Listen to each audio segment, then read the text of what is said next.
What is going on, everybody? Welcome back to the channel. We are starting in POV today. We are in a 1980 733i. This is a first gen 7 series I'm very excited about.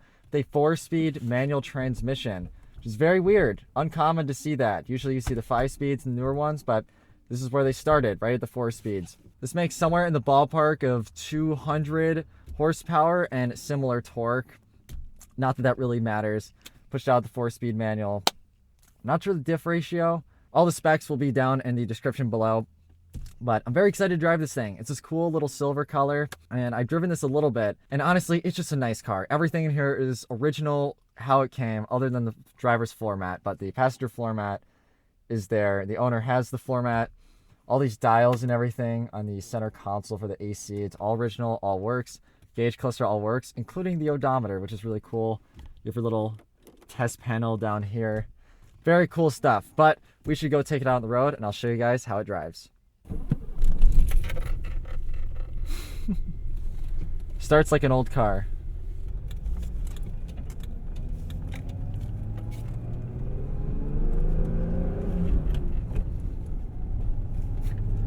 Have to go very slow on the shifts. It is an old car. We'll treat her nicely for the most part. Although the owner has given me permission to show you guys a little bit, some light-spirited driving, which is good for any car. But my initial impressions of this car, driving on the way here on these beautiful scenic roads, it's a great day outside, was that it's smooth. The whole, how it operates, the shifter, it's got a very old school car feel. I mean, this is a 1980. Really, this car came out of the 70s. And everything in here, it's smooth. The ride, you glide over a lot of these bumps, which I didn't expect because it's such an old car, but it rides really well. The steering feel as well, even though it's such an old car, it still has a little bit of numbness to it, which is kind of funny because usually you associate old cars with having a lot of feel. But they were able to deaden the senses, the sensory information you get in this car as much as they were able to for the day. Oh, that was a good downshift. But what you forget about a 7 Series is that it still handles. I mean, it's so nice to take these corners. This car is very much like a cruiser. So the 4-speed, not something you're really used to seeing. It's cool having the little shift pattern up there. I think that was how they did it from the factory. So you have this very classic wooden shift knob. The gearing on it's very interesting. I can't tell what specifically the gearing is. I want to say it's similar to the more modern E30 and E36 transmissions, but just without an overdrive. Because we're going 50 right now, sitting at like 2,500, assuming that this is all accurate, which I think it's pretty close. It kind of fits the car. I mean, you have the little red line there at 55, because I mean, back in the late 70s, early 80s, that was the speed limit, 55. 85 mile an hour speedo. I'm sure this would go past that, not that we're going to, but a lot different from what I'm used to personally.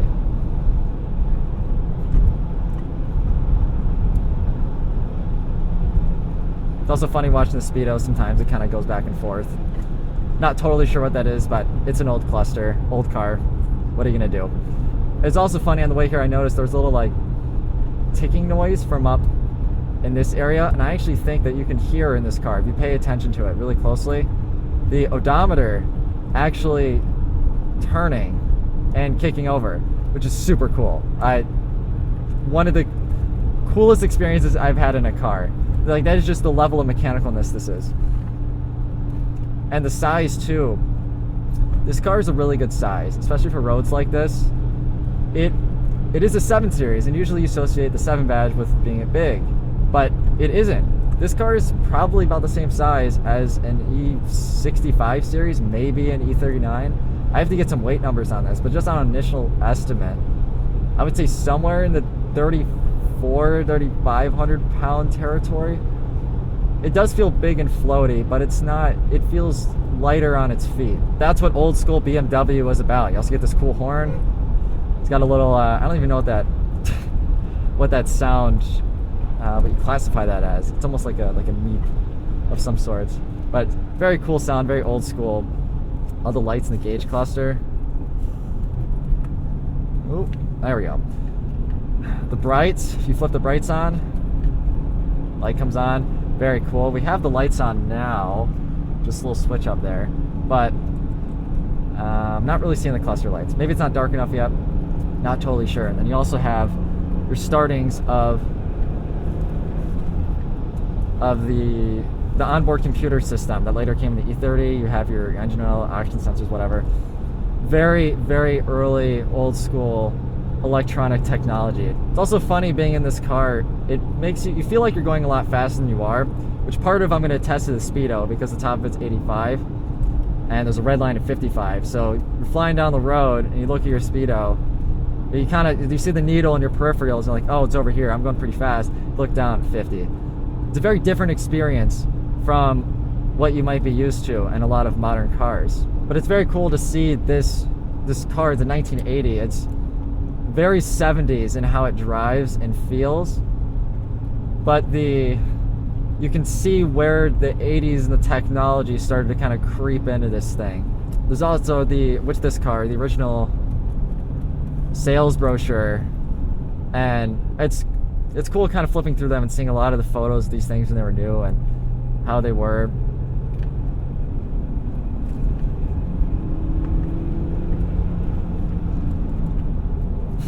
Get a little light up there to tell you you're braking. Take this a little harder. Oh yeah, this thing loves the turns.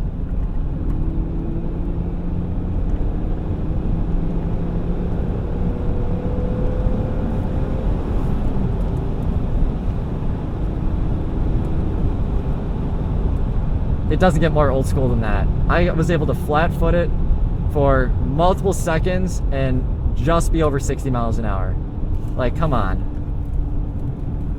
Downshifts, you got to give it a lot of throttle input on the blip, but it's very rewarding when you do. And you don't have to slam shift this car.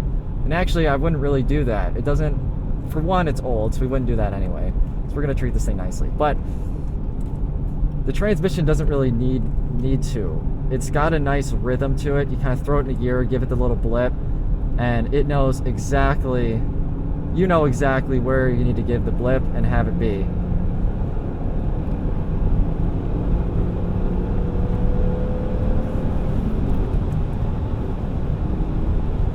And right at 4,000, I say this with a lot of BMWs and a lot of cars. 4,000 tends to be a really good meaty spot in the power band, a lot of cars.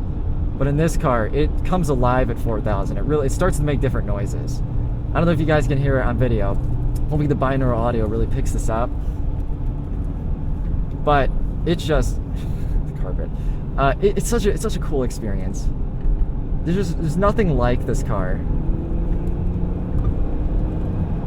It's in the mid-range again. The brake pedal feel is not awful, but it's an 80s luxury car. We're not gonna really talk about that. The steering wheel, I said it was floaty, and it is, but when you start loading it up in the turns and the suspension, it's very predictable. But this car favors linear movements. It doesn't want you to throw into a corner. It wants you to kind of come up to it, leisurely guide the wheel. The front will stay where you want it to, and you power it out.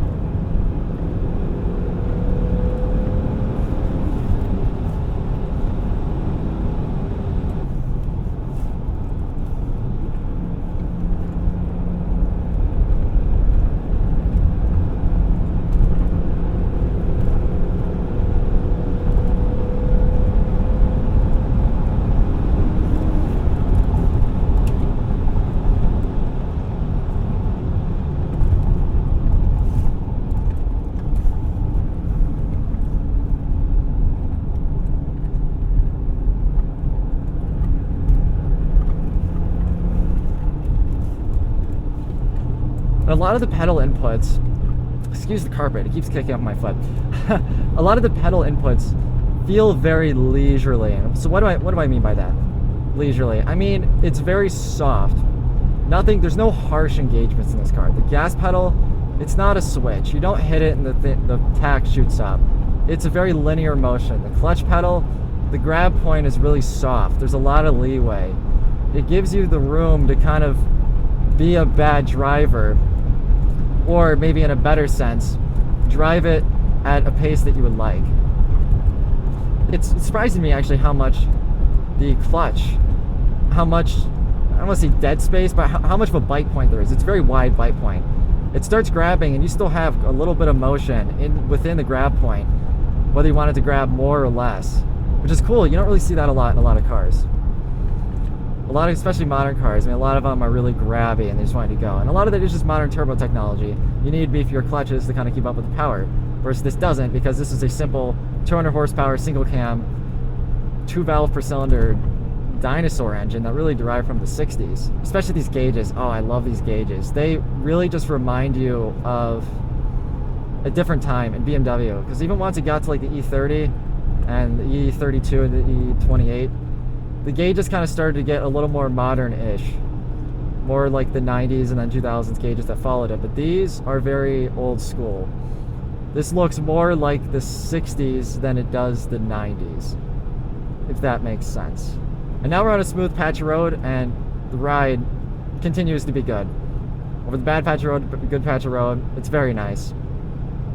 The suspension in this car was tuned very well by BMW. They did a good job with this car. Especially 40 years later for this thing. I'd say 40 years. What is that? 80? Yeah, 43 years later for it to be held up this well. It's got 110,453 original miles, which is not, it's not low, but for this year, it's very, very not low. Or, sorry, very low-ish. Low for this year. All right, we'll bring her out a little bit here.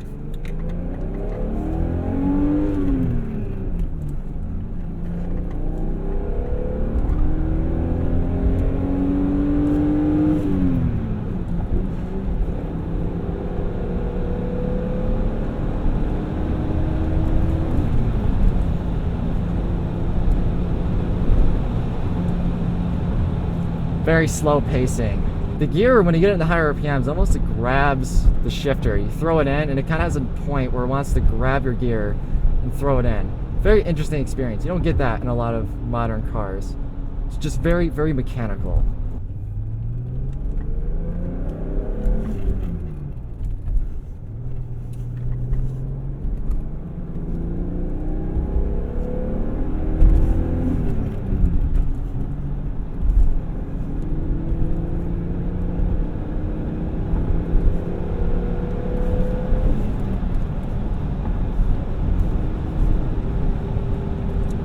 Very juicy mid-range. That's where all your power is. Right in that 3,500 to kind of 5 range. You could take it to red line, but it doesn't really... We did it once for the video, but it's not really where this car is kind of happy. It really likes to sing in that 4 to 5 range especially. But there you go. It's a very, very good experience. We were voicing over the hot take because it was raining the day of and the audio wasn't great. After hopping out of the 7 Series, I was blown away by how smooth it was. The materials and driver controls felt like a 60s or 70s car, with the weird checkered cloth and the mechanicalness of everything. But the driving dynamics was a lot closer to a 90s car. It was very different from what I'm used to, and I liked it a lot. For our scoring, the utility category. The 7 Series was large and had plenty of space for things or people. It was comfortable too, albeit not as supple as a modern car, and with some wind noise. It gets a 5.5 out of 10.